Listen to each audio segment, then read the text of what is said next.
Okay, so today we're going to have a talk about SevenRooms, and the obvious place to start would be give us a little bit of background of sort of when, why, how it got underway.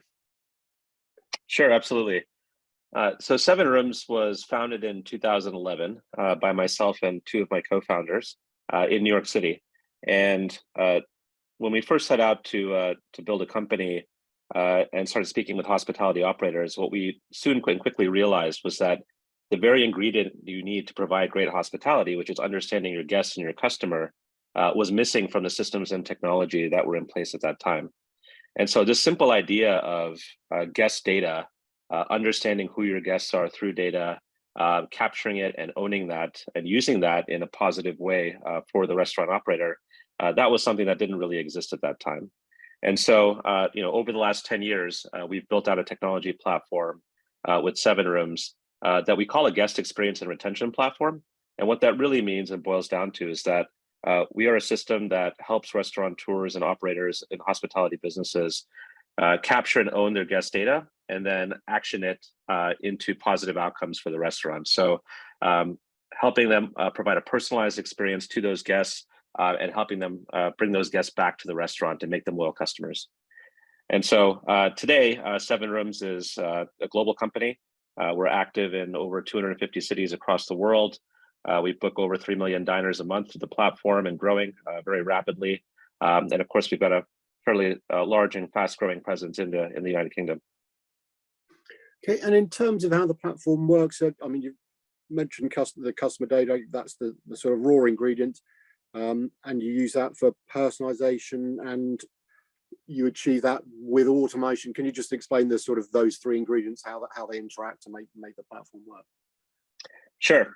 When we first started the company, we actually started out as a CRM platform where restaurateurs would manually enter information about their guests.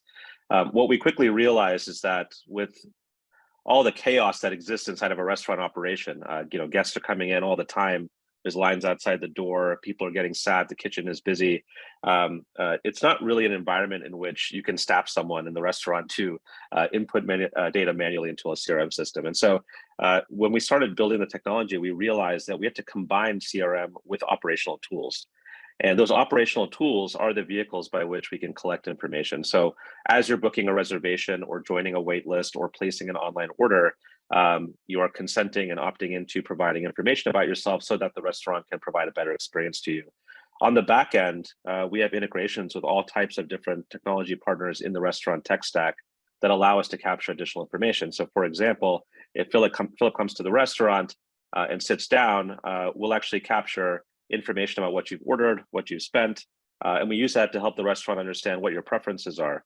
And even simple things like understanding your allergies, or if you like still or sparkling water, are things that you can participate in and capture at the time of your booking. And so all of that information gets collated into one place. And we use automation to help drive personalization at the restaurant. So a good example of this is if you come into the restaurant at a SevenRooms restaurant, you've been there before, the sommelier will look and see and understand what price point of wines you've ordered in the past and suggest to you the right types of wines that might be in that range or at your preference. If you really love Merlots, for example, and we see that through the data, they can suggest that to you and provide a better experience. Okay, and you mentioned there, I think, that the customer initially has to obviously give their sort of consent to the to their data being accessed, stored, etc. But apart from that initial data privacy security, I mean, whether you're in the States, Europe, or UK, which we kind of follow the European rules for the time being anyway, different countries have different ideas of what information you can hold on for people. Yep. So how do you negotiate that sort of the sort of privacy and security aspect? Yeah, so under GDPR, we are what's considered a data processor, meaning we provide technology and we process data on behalf of the data controllers, who are the restaurants. So in this scenario, SevenRooms does not directly own any of the data nor control what happens with it and where it goes. We do that on behalf and at the direction of the restaurants. And so for us, what we set out to do with GDPR and sort of the global privacy push is provide great tooling to the restaurateurs so that they can fulfill their obligations under those regulations and those laws. So as an example, if you were to call into a restaurant and say, hey, I would like my data to be removed, we give them one-click ability to do that. Essentially pull up your profile and remove or anonymize all of that data from the system. Similarly, when it comes to consents and opt-ins, and the restaurant is asking you to provide an opt-in, for example, for you to market to them, in that scenario, we actually store and record all those consents and have that as part of the history of the interaction with that consumer. So we're able to actually be a system of record for that, for the restaurateur, and give them the tools that they need to ensure that they're fulfilling their obligations under the law. And because we're a processor, that's all we do. We're not taking the data, selling it to a third party. We're not using it for any personal gain in terms of SevenRooms, the company. It really is the restaurant's data, and we support them in how they want to use that, provide great service for their guests. Okay, and I'm just interested whether it's around that GDPR or just more generally, do you offer any sort of best practices or easy sort of menus for people, or do you just, as you say, provide the platform and then it's entirely up to the restaurateur or the hospitality organization to decide how they use the platform in terms of the data they get and what they do with it? Yeah, being in 250 cities across the world, things are a little bit different everywhere, right? There is no necessarily global standard that has emerged. Now, you will find that because GDPR was the biggest push for privacy out of Europe and the UK before Brexit, a lot of the world's technology companies have sort of adopted that as a standard, as a go-forward standard. But you will find differences. For example, if you go to Singapore, they have their own version of this. Hong Kong is rapidly changing. If you go to Australia, they've got their own version of that. The United States, you're seeing individual states like California, for example, with CCPA, come out with their own rules, but it's a rapidly changing environment. So from our perspective, what we want to do is give flexibility and optionality to the operators. Many of these restaurateurs start out as local brands, but then they expand into global brands, right? And they have locations in multiple settings in multiple countries. And as they do that, they have to adapt their operation accordingly. And so for us, building the flexible system that allows them to achieve all of those goals is super important. As an example, with GDPR, there are regulations around requiring specific acknowledgement if you're under the age of 16 or under the age of 18, depending on the country. But those same regulations may not exist in other places where you're able to book a reservation if you're 15 years old, as an example. So just providing the flexibility in the system that allows them to turn that on or off, depending on the market they're in, that's what we strive to do. Okay, and in terms of the sort of offering you have, do you think it is possible in this day and age for a hospitality organization, restaurateur, to sort of be able to optimize the customer experience without some use of technology, good old-fashioned pen and paper or whatever? Or do you think it's almost sort of table stakes now, but that they have to have that to improve and optimize that interaction with customers? Certainly, restaurateurs have been doing this without technology for many, many years, right? So, and you get a wide range of outcomes there. Some don't try to personalize the experience at all, and it's more about volume. Other restaurateurs, sort of as you get towards the trendy or higher end restaurants, they employ a lot of human capital to try to create the most personalized and amazing experience possible. You can think about the 3 Michelin starred restaurants as an example. So you can certainly do this without technology. The question is, at what effort and at what cost? And can you repeat that experience over a long period of time, over the lifetime of the restaurant? And then there are also things that just simply cannot be done by humans, right? So if you think about, for example, trying to answer the question, name your top 20 customers. Okay, that question is not an easy question to answer without data. If you ask a restaurateur that without implementation of SevenRooms, they might suggest, oh, it's Philip or John that comes in once a quarter and orders a very expensive bottle of wine. That's one of my best customers.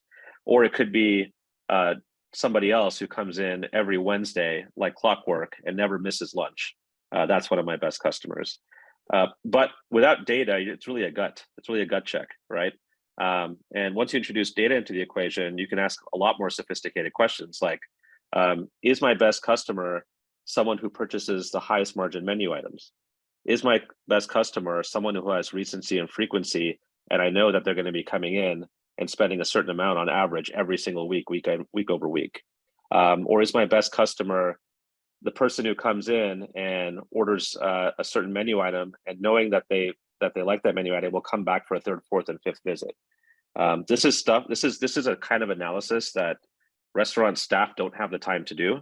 And even if they did try to do it, would potentially come up with the wrong answer because they don't have the full set of data. You know, one of the biggest problems in restaurant technology over the last several decades has been that data exists, but they exist in siloed systems that are not connected together. And therefore, making insights possible has been almost impossible. For example, the point of sale for a long time had a ton of check information or billing information that was never accessible. You could never pull it out, and therefore you could never tie a monetary value to how important the guest is. But once that was opened up, once those integrations were done by SevenRooms, we were able to actually synthesize that data and start answering a lot of these questions. So you can get quite sophisticated with technology, and it doesn't mean that you can't do it manually, but there are simple questions that become very difficult to answer without the use of technology.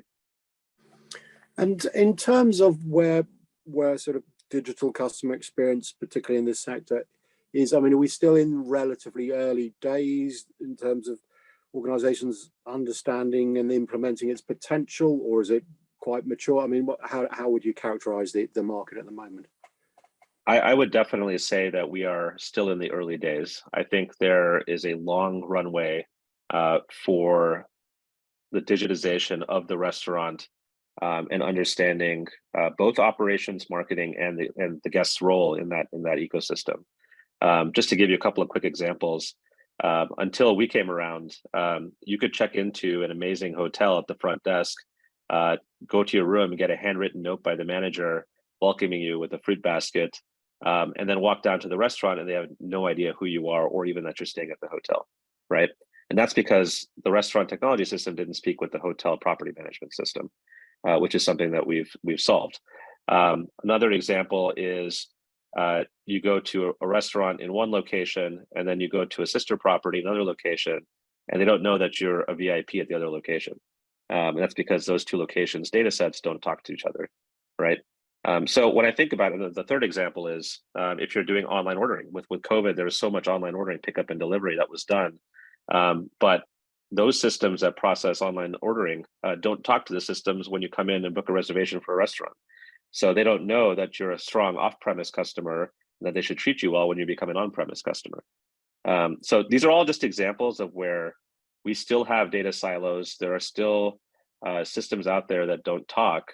And we have a long runway to go to integrate all of those things together to create a really unique experience with the brand. And when it comes down to me, when I think about it from a diner perspective, it's, does the brand have memory of my interaction? Do they know and remember that I came before, I did this with them, I spent this with them, I ordered something with them, I dined with them, I had this server?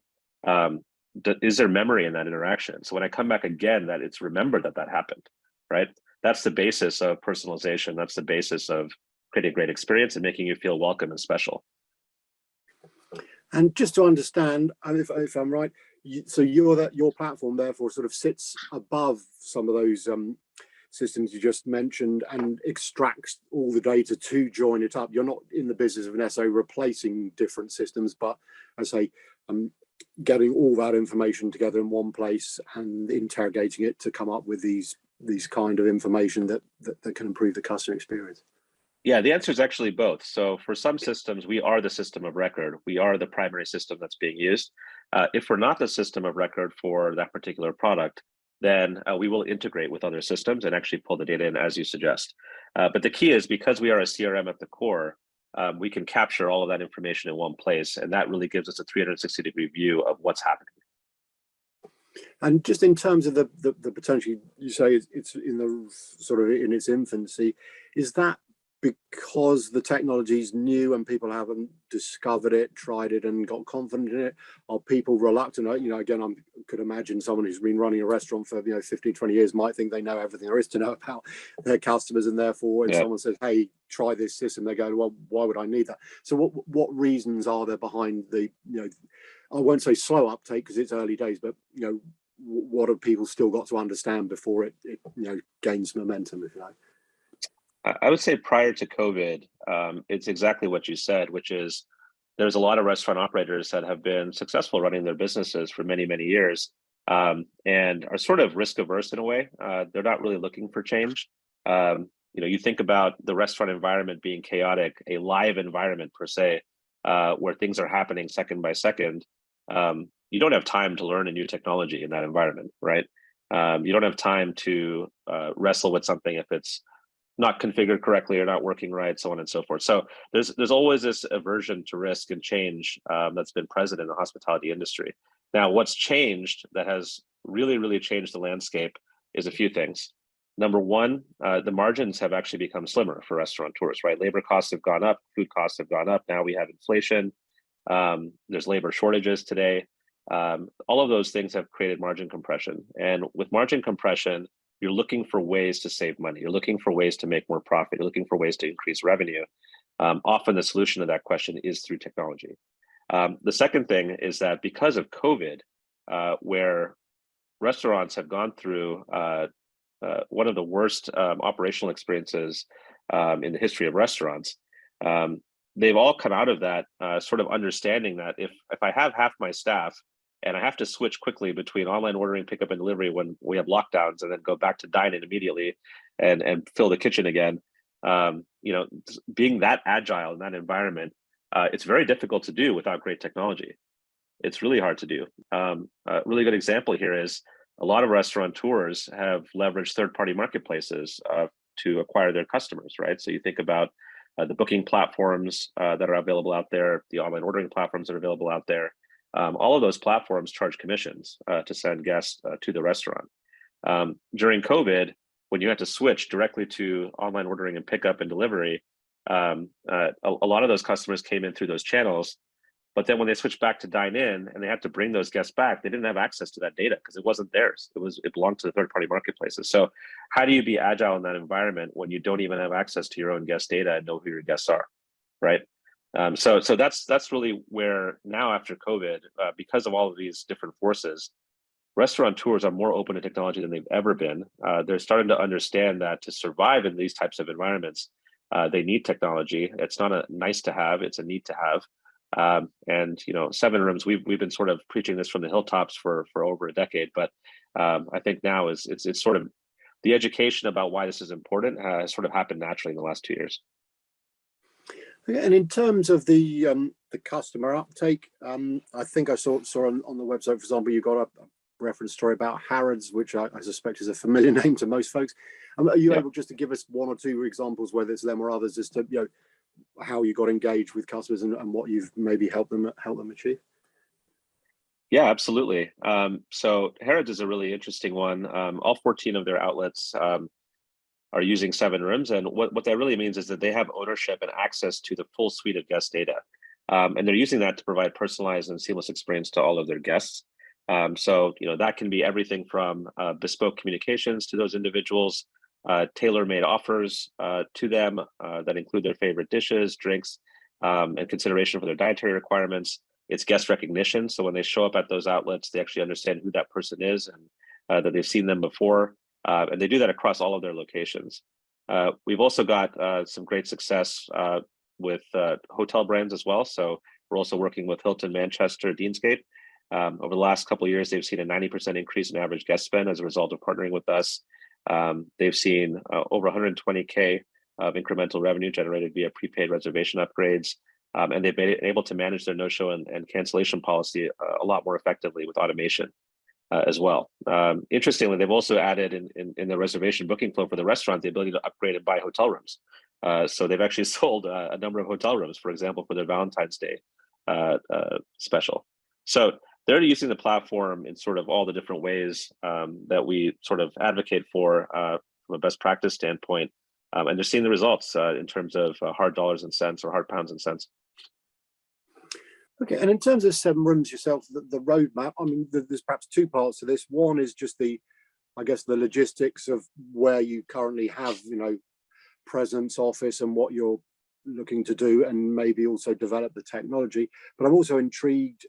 It sounds as if the platform you might be able to morph it across to sort of related sectors where customer experience, for example, retail, So just some, if you're able to share thoughts on the future of the platform and the organization as well. Absolutely. So the concepts behind SevenRooms, this idea of understanding the guest, owning your guest data, embedding that with operational tools, marketing, those concepts are generic and do transform and go across industries, right? Across verticals. So you can imagine that, maybe the spa booking industry would want something, or salon booking industry would want something similar. We have decided just to stay focused on restaurants. And the reason why is the restaurant market is one of the largest markets in the world. You think about, how big that market is and how much runway we still have left to go to sell into that market. And this is not a problem that's just, present in a major city like London. This is a set of problems that are global. They exist in every city across the world where we have restaurants. And so, you think about 15 million restaurants across the world that can be addressed by this technology. There's a long way to go. So our sort of decision has been to go deep and sort of stay in this area. We do work with restaurant adjacent concepts. For example, Topgolf is one of our customers. We work with them. We work with other entertainment type of venues as well, like bowling alleys, Live Nation concert halls, things like that. But really all with the interest of sort of food and beverage operators. Okay, and yeah, just in terms of the company's office and footprint, are you pretty much global and where you want to be, or are there areas you think you can increase or start a presence? I think from a customer standpoint, being in over 250 cities, we're certainly in all the geos that we want to be in. In terms of offices and our staffing and our headcount, we've got offices in New York, in London, Hong Kong, Australia, and Sydney, and growing. And so, that expansion will continue to take place as we're growing our markets. And we're seeing that the uptake of the technology and the problems that it is solving, really the adoption has been phenomenal. So we're looking forward to continue that expansion. We came out of COVID having one of our best years ever, a record year for SevenRooms, and so we're seeing those trends continue. While the broader economy could have a recession, while the broader economy, some of the signals are there, inflation is going up. We're seeing restaurants really coming out of the worst experience with COVID and thriving. And so we sort of expect that trend to continue despite the larger economy. Okay, and maybe just as we finish, in terms of folks who are looking at this, either for a very first time or they've had a look and for whatever reason haven't sort of made the first step, are there a couple of pieces of advice, when they're assessing different offerings? What are the sort of non-negotiables, the important things to make sure that a platform such as yours is offering, so that when they do start, it doesn't disappoint, but it more than provides them with what they're expecting? The first thing I would say is, if you're exploring technology like this, understand the philosophy behind the company that you're working with, or technology provider that you're working with, right? Some of the providers out there have multiple customers or multiple masters, right? So if you think about a marketplace, for example, they're sort of incentivized to own the guest data. They're sort of incentivized to maintain a relationship with that diner directly, as opposed to giving it and passing it on to the restaurateur. We are strictly a B2B software company, and there's others out there like us, but the philosophy there is different. We are here to serve the restaurateur. We are here for their interests. And by proxy, we're also creating a great dining experience for diners. But the philosophy of the company you're working with, it really matters. The second thing I would say is look for a technology partner that is modern, is built in the cloud, has a strong stance on security and privacy, and most importantly, that they can grow with your business. Pick a technology partner that is going to be there for you and will grow with your interests and help you develop your business over time. And lastly, of course, the main point being that you want ownership of your data. I think that's probably the most important thing when you're picking a technology partner, is making sure that you own that data so that you can use that to further your own business.